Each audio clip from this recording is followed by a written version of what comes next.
حجاج بن یوسف کے زمانے میں ایک بہت بڑی ہستی تھی. حجاج کو اللہ ہدایت بخشے, اس نے کسی چھوڑا نہیں, کسی صحابی کو نہیں چھوڑا, کسی تابعی کو نہیں چھوڑا.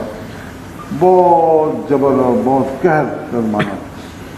صحابہ کرام بیچارے چھپ چھپ کر اپنی زندگی گزارتے, خاص طور پر اہل بیت کو بیچارے چھپ کر نکل ہی کیا کہ قہر نازل ہو. ایک شخص تھا بڑا سارے بڑی حیثیت کا تھا, اس کے پیچھے پڑا تھا حجاج.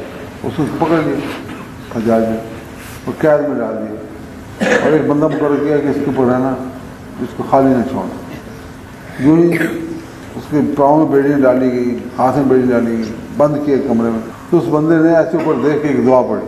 تو جس کو گارڈ مقرر کیا تھا اس نے باہر تالا لگایا, اور کوٹری کے باہر تالا لگایا, اور پرسکون ہو گیا. تو صبح اللہ معاف کرے حجاج نے قتل کر رہا کیا تھا جو بھی کیا تھا.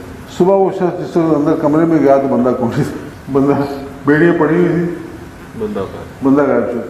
اب اس بندے کی جان گئی انہوں نے کہ حجاج مجھے نہیں چھوڑنا. جلدی سے اپنے گھر گیا, گھر والے سے ملا,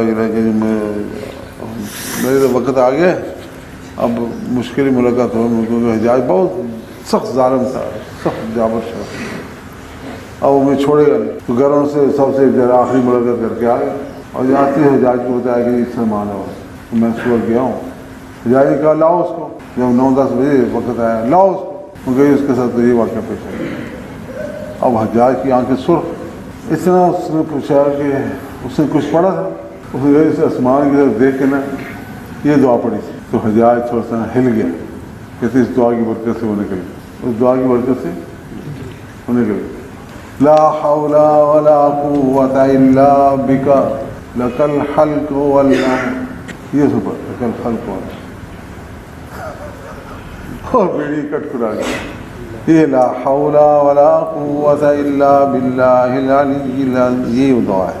آئی سمجھ؟ اگر آپ نے ابھی تک ہمارا چینل سبسکرائب نہیں کیا تو ابھی سبسکرائب کریں, اور بیل آئیکن کو کلک کر کے ہماری لیٹسٹ ویڈیوز کے بارے میں اپڈیٹ جانیں.